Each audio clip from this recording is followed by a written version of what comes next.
Are you investing in pasts or futures? A prudent way to learn more and guess less in 10 minutes or your money back. Wait, you didn't buy anything, and there's a gift at the end. By the way, I am not anti-sci-fi, but a lot of us are preoccupied with what the future holds. And in my opinion, at least, we waste a lot of time worrying about that and what to study while anticipating what might happen in the future. Now, there is some wisdom to that. And yet, in comparison, here's the thing about the past. It never changes. You can actually count on that.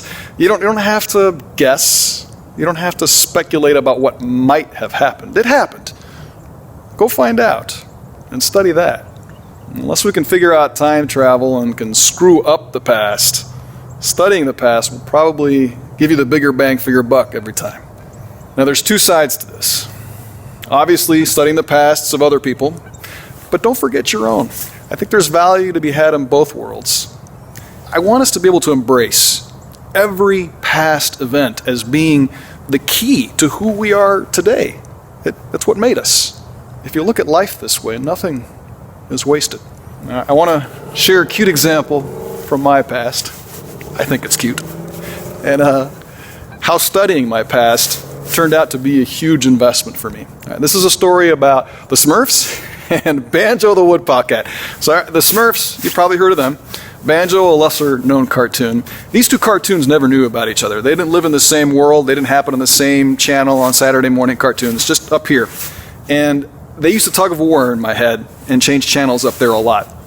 Until about age 9, I had all kinds of original tunes and images floating around in my head. Very creative. I thought this was fun. This was a normal part of life. But once I was 9, I was put on my first mental health medications.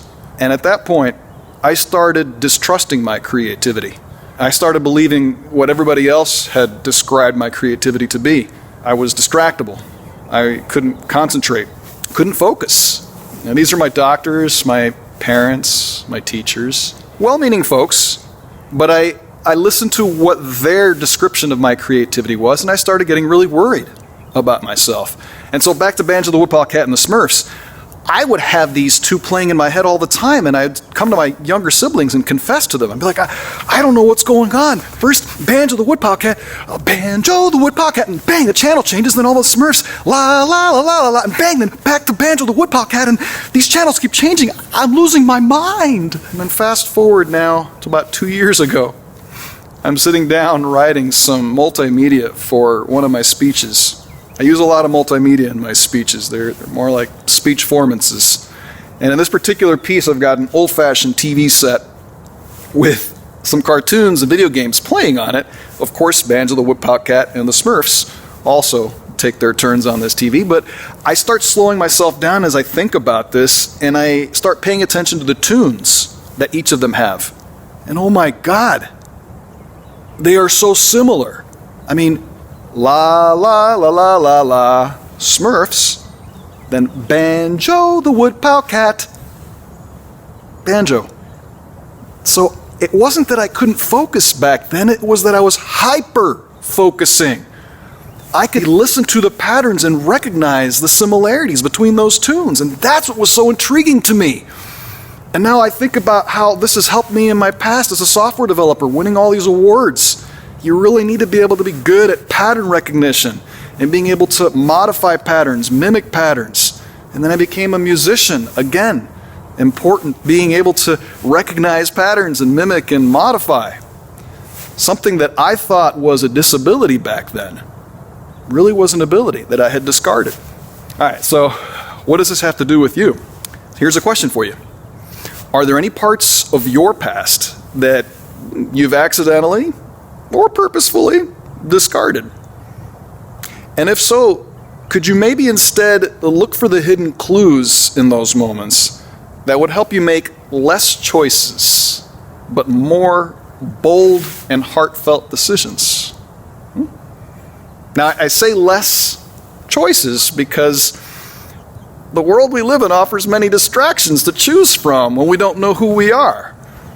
So, as I said earlier in an earlier video, it's been a lot harder and much slower to go backwards through life like I've had to, just removing all the things that I didn't want so I could make some room to focus on the things that I did want. I mean, it's so much easier to go forward, learning from other people's mistakes.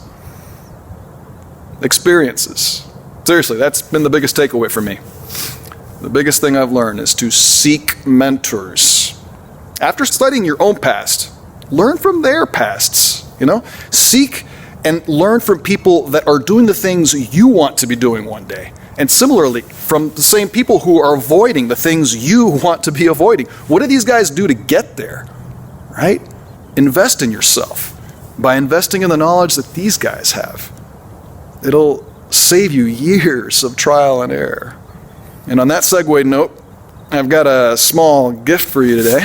Whether you're going backwards through life like me, or you want to save time by going forwards through life by learning from people like me, I want you to find that intersection we talked about earlier, where your passions brought others and you the most smiles. So you're going to want to turn your phones to landscape for this one. And if you're on a desktop, flip your heads, tag a friend, share some hope. See you soon. I'm Rene Rafael, and thanks for traveling with me. Up to now, what's been your life story? Do you get how valuable it is? How valuable you are? $62,000 on mental health medications and psychology visits that left me emotionally scarred.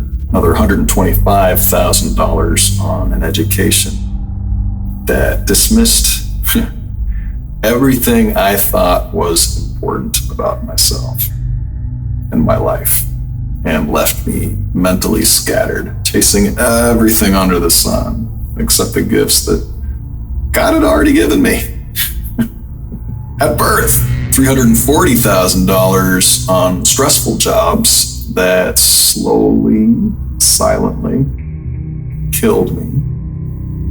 My dreams killed those too, and left me debilitatingly scared of making any of my own decisions. That's $500,000. $500,000 and 4 decades of trial and error. That's what it cost me to come to the conclusions in my own story. But was it all bad?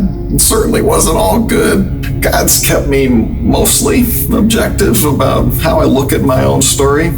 I'm not interested in wasting time on blame or guilt or the trappings that those two provide. In the end, love, compassion, forgiveness. These are going to be the most important things to give to others and yourself. So if you think you could benefit from the wisdom that I personally gained on my journey to sobriety, I'd like to offer you my rebirth program entitled 10 Ways to Embrace Your Past and Rewrite Your Future. While creating this, I needed to dig really deep into the archaeology of my life story, forgive myself for quite a number of things, and eventually make the bold decision to fuel my keynote performances with my story. We all have stories. This is the group hug part, right? Yeah, you all have stories. You live long enough, that's generally what ends up happening. You have stories. But the strange thing is that we often don't think of these stories as being as valuable as they really are. Your stories are valuable. Not just to learn from yourself, but to share so that others can learn. And more importantly, to embrace as the unique ongoing dream that God has for each one of us. Use these to make it better today and a more beautiful tomorrow. There's no too late time to start dreaming again. Old stories can create new ones.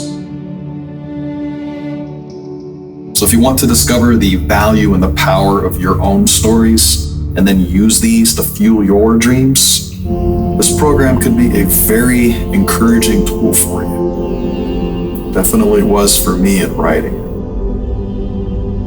God bless. Hey, looking to fill a 90-minute spot with some reflectively humorous and life-changing ear candy? Download Rene to your device and take them in the woods on your next hike. Shuffle if you like chaos. uncheck if you like order. Buy now and walk with Rene today.